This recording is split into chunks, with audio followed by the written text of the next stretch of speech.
ഓം ശാന്തി. നമ്മുടെ ജീവിതത്തിൽ പലപ്പോഴും പല കാര്യങ്ങളും സംഭവിക്കുമ്പോൾ നമുക്ക് ആ സംഭവിക്കുന്ന സമയത്ത് ഈശ്വരനോട് പരാതി തോന്നും. എന്തുകൊണ്ടാണ് ഭഗവാനെ ഇത്രയൊക്കെ പരീക്ഷണം നീ എൻ്റെ അടുത്തെടുക്കുന്നത്? എന്തിനാണ് എന്നെ ഇങ്ങനെയൊക്കെ വിഷമിപ്പിക്കുന്നത് എന്നൊക്കെ ആ സമയം നമ്മൾ പറഞ്ഞു പോകും. പക്ഷേ അതേ നമ്മൾ തന്നെ കുറച്ചു കാലം കഴിയുമ്പോൾ ചിലപ്പോൾ ഏതാനും നിമിഷങ്ങൾക്ക് ശേഷം തന്നെ നമ്മൾ പറയും, ഭഗവാനെ നന്ദി, അറിവില്ലായ്മ കൊണ്ട് ഞാൻ നിന്നോട് പരാതി പറഞ്ഞു പോയി.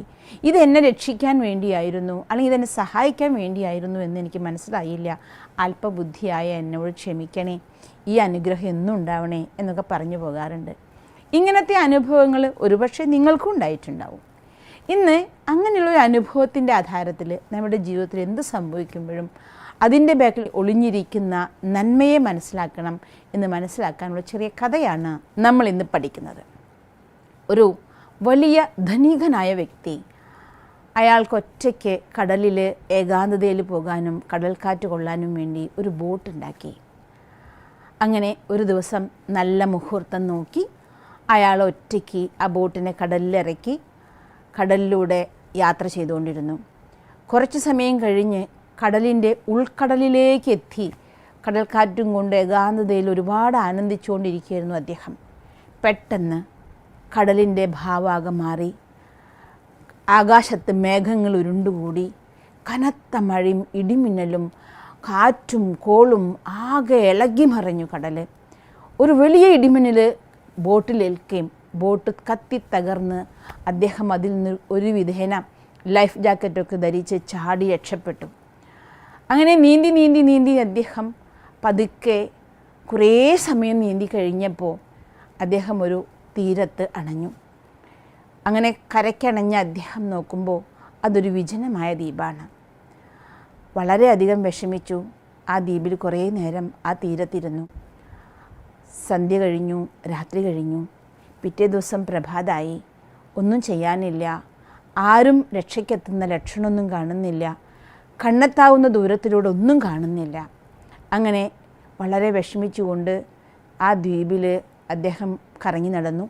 അവിടെ കണ്ട പഴങ്ങളും കുറച്ച് ജലമൊക്കെ കുടിച്ച് പഴങ്ങളൊക്കെ ഭക്ഷിച്ച് അങ്ങനെ അദ്ദേഹം ജീവിക്കാൻ ആരംഭിച്ചു. ആദ്യം ഒരുപാട് ഭഗവാനോട് കുറ്റം പറഞ്ഞു.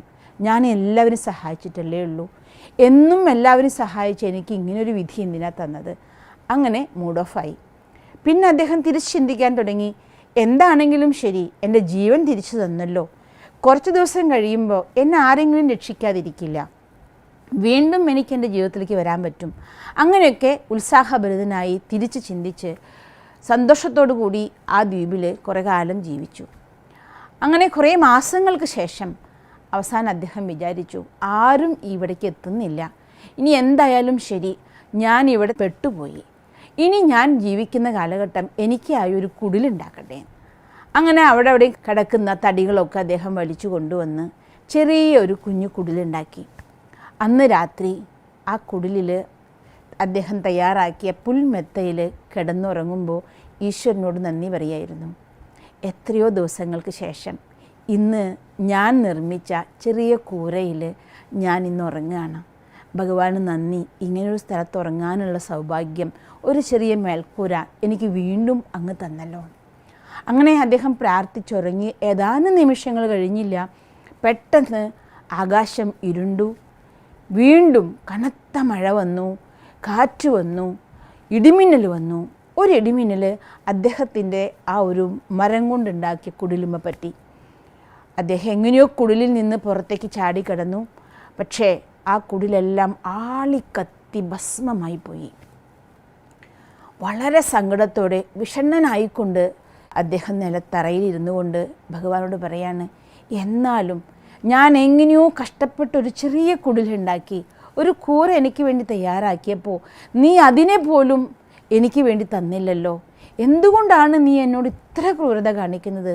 സഹിക്കാനാവുന്നില്ല എനിക്ക് ആരും ഇല്ലല്ലോ, നീയും എന്നോട് ഇങ്ങനെ പെരുമാറുകയാണല്ലോ എന്നൊക്കെ പറഞ്ഞ് സങ്കടപ്പെട്ടുകൊണ്ടിരിക്കുമ്പോൾ പെട്ടെന്ന് കണ്ടു അദ്ദേഹം താമസിക്കുന്ന ആ ദ്വീപിൻ്റെ കടൽ തീരത്ത് രണ്ടാളുകൾ ഒരു വഞ്ചിയുമായി വന്നിറങ്ങി അദ്ദേഹത്തിൻ്റെ അരികിലേക്ക് നടന്നു വരുന്നു. അദ്ദേഹം അത്ഭുതപ്പെട്ടു പോയി. ഇവരെങ്ങനെയാണ് ഈ ദ്വീപിലേക്ക് എത്തിച്ചേർന്നിരിക്കുന്നത്, എന്തിനാണ് വന്നിരിക്കുന്നത്?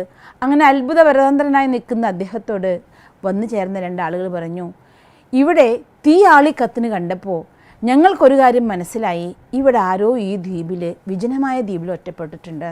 അപ്പം ഞങ്ങളിതിലെ പോയിക്കൊണ്ടിരിക്കുന്ന ഒരു കപ്പൽ യാത്രികരാണ്. ഞങ്ങൾ വഞ്ചി ഇറക്കി ഇവിടെ ഒന്ന് നോക്കുകയാണ്, ആരാണ് ഇവിടെ ആപത്തിൽപ്പെട്ടിരിക്കുന്നത് എന്നുള്ളത് നോക്കാൻ വേണ്ടി വന്നതാണ്. അദ്ദേഹത്തിൻ്റെ കണ്ണുകൾ നിറഞ്ഞു. കണ്ണുകളിൽ നിന്ന് ധാരധാരയായി കണ്ണുനീര് വീഴാൻ തുടങ്ങി. ഓ ഭഗവാനെ, ഞാൻ നീ ചെയ്ത കർമ്മത്തിന് മനസ്സിലാക്കിയില്ലല്ലോ. അങ്ങനെ സങ്കടപ്പെട്ടുകൊണ്ട് ഭഗവാനോട് നന്ദി പറഞ്ഞു. എൻ്റെ ജീവിതത്തെ രക്ഷിക്കാൻ വേണ്ടിയായിരുന്നു അങ്ങ് ഞാൻ താമസിച്ചിരുന്ന കുഴിലിന് തന്നെ തീ പിടിപ്പിച്ചത്. ഇത് എനിക്ക് മനസ്സിലാക്കാൻ സാധിച്ചില്ലല്ലോ ഭഗവാനെ, ക്ഷമിക്കണം, എന്നെ രക്ഷിക്കുന്നതിന് 1000 നന്ദി എന്ന് പറഞ്ഞുകൊണ്ട് ആ ഒരു നൗകയിൽ കയറി അദ്ദേഹം കപ്പലിലേക്ക് യാത്രയായി. ഇതേപോലെ നമ്മുടെ ജീവിതത്തിലും പലപ്പോഴും പല ദുഃഖകരമായ സംഭവങ്ങൾ ഉണ്ടാവാറുണ്ട്. പക്ഷേ ആ സംഭവങ്ങളുടെ ബാക്കിൽ നമ്മുടെ ജീവിതത്തിന് വേണ്ടി ഭഗവാൻ തയ്യാറാക്കി വച്ചിരിക്കുന്ന നല്ല നല്ല അനുഭവങ്ങൾ, അത് കഴിഞ്ഞിട്ടായിരിക്കും ഭഗവാൻ ഒരുപാട് നമ്മൾ കുറ്റം പറഞ്ഞ് സങ്കടപ്പെട്ടതിന് ശേഷമായിരിക്കും നമുക്ക് മനസ്സിലാവുക.